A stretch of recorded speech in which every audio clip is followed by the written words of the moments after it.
An opinion piece by Loren Landau, Rising Vigilantism, South Africa is reaping the fruits of misrule, suggests that anti-immigrant groups have become reference points for national debate.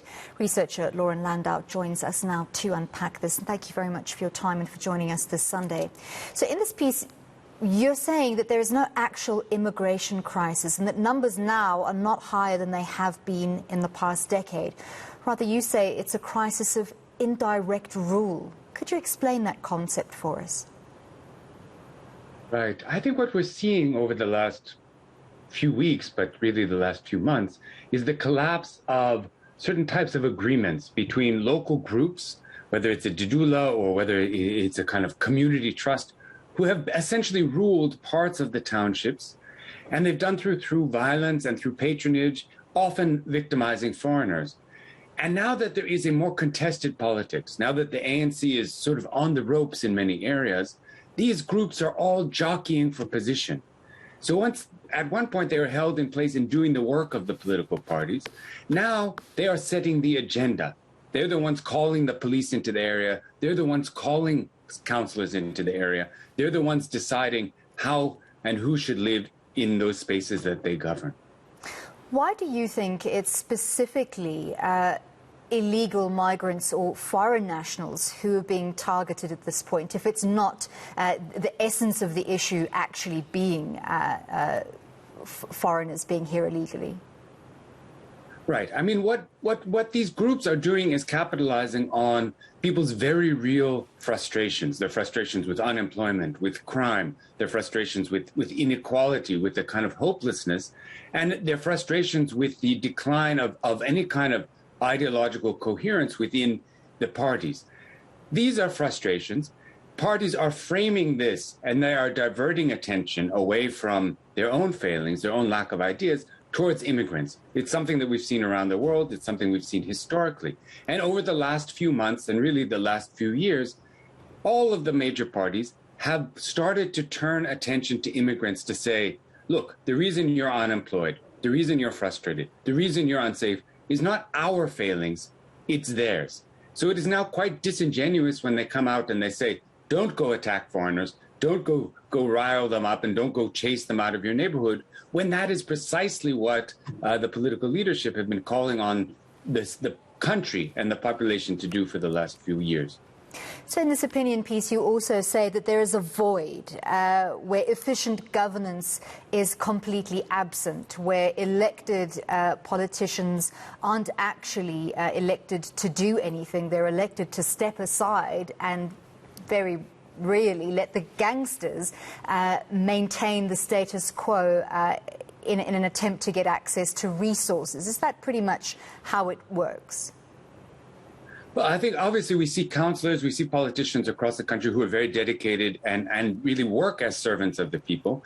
But in many of the areas where the violence happens, including Deep Sloot Extension 1, where we've seen violence like this over years, councillors are largely absent. People don't know who they are. They're not there. The police are afraid to go into these areas. So in that void, groups step in, whether it's community trusts in Mamelodi, whether it's gangsters in different parts of these areas, often using a language of enforcing the law, using the language of transformation, and they take on that sort of mantle of governance, of government, and they are in touch with the people, they provide for the people, and now they are setting the agenda for national politics.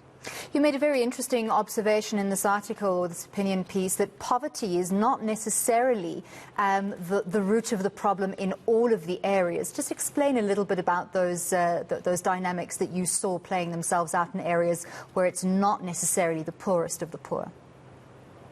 Right. I think it's something that we see across the country. There's a few things that are almost universal among South Africans. One is a general dislike of foreigners and a sense that there are too many immigrants in the country, and massive poverty. While there is a small group of people in South Africa who are doing well, the vast majority of South Africans are struggling, and as we know, unemployment is very high. But we only see this violence emerging and really gaining traction in particular areas. And it's in those areas where you have contested leadership, where formal leadership, formal institutions are largely absent or have broken down, and you have different kinds of groups contesting for power. And so what they do is they use immigrants, they use the resources that immigrants bring, houses, jobs, money, as a way of financing their movements. And that's what we see as the sort of critical factor in this.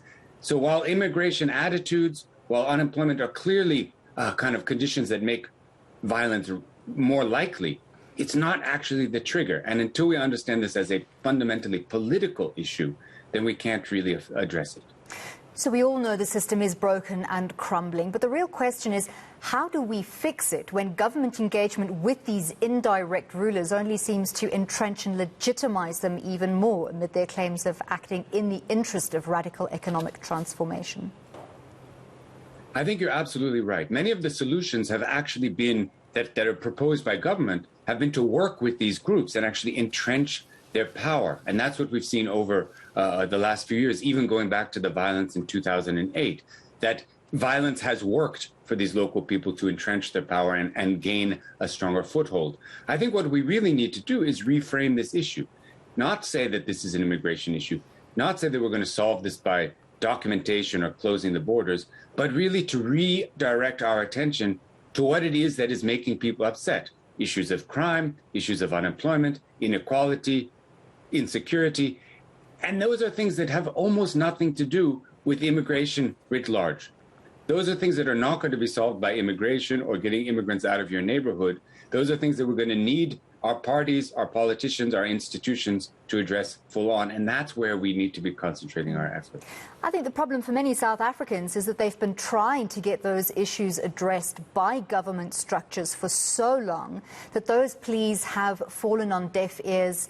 In many instances, they have been heard, but implementation has been lacking, perhaps political will lacking in some areas where people are more interested in serving their own pockets than the people who elected them. But perhaps what we see now is that frustration with those pleas not being acted upon, now people are looking for another avenue to try and get their situation improved. But is that likely to work? Well, I mean, you're absolutely right in the sense that immigrants have become that kind of lightning rod. It's where people's anger is striking. It is where people are directing their energy. And that works for politicians. It works. They're fanning the flames, they're gaining support, and they're directing attention away from the fact that they do not have plans for economic recoveries, that they do not have a plan for infrastructure, a plan to create jobs. So it works in the short term very well for politicians. The issue is once you get rid of the foreigners, once you've kicked them out of the townships, you still won't have water, you still won't have jobs, you still won't have housing, and things would be just as unsafe as they've ever been. Do you see this impacting dramatically on elections? Well, I think that what we're going to see is that you cannot win a local election now if you come out not just in favor of immigration, but even against a group like Dudula, against some of these sentiments. This is something, when we say that they are setting the national agenda, all of the parties have now essentially taken an anti-immigration agenda. Whether this results in different kind of parties taking over, it's hard to know. We're going to see that in the forthcoming elections. But I think that this agenda item is now becoming more important than what should be on the agenda: corruption, jobs, economic development, recovery from COVID. So I think it will be there, and it's going to be unfortunate in that it is distracting us from finding real solutions. Now, a magnificent operation in misdirection. Thank you very much for those enlightening insights. Researcher Loren Landau.